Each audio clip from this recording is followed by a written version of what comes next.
When we talk about timing, of course, we all have a time period where we want to have thus and so accomplished by.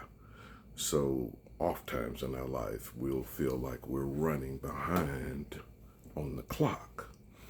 And there are other people who feel that they have the best gauge of your timing. Why haven't you done this by this? Why haven't you hit this tier? Why haven't you passed this metric or this benchmark? But look, there's a such thing as God's timing and God's set time. There's a passage of scripture that so many people want to ignore.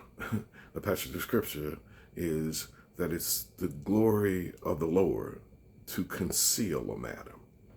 Some of you, oftentimes, the reason why you haven't made it there yet on some occasions is because God has concealed you for a later time.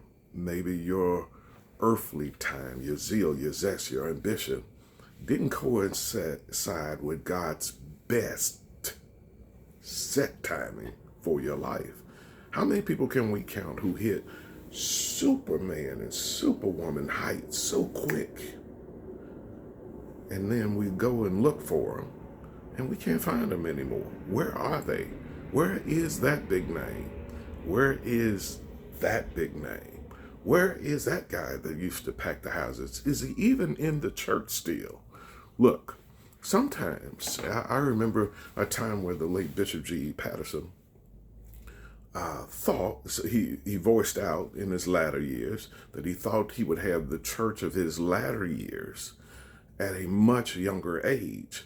But he reflected that if the Lord had given it to him, he would have messed it up. So look, sometimes God's clock doesn't match our watches.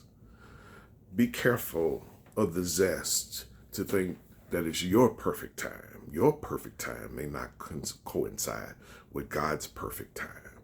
There are some lessons to be learned in patience, experience, zeal, zest, and some life lessons that are very vital for your push ahead. So every now and then, your best timing, what they think is your best time, because they're saying now that you're sitting on all that potential. Maybe you're sitting and God has you stagnated because he's hid you for a coming season. Look, our timing and our watches doesn't always coincide with God's clock. Be blessed. God's going to move you soon.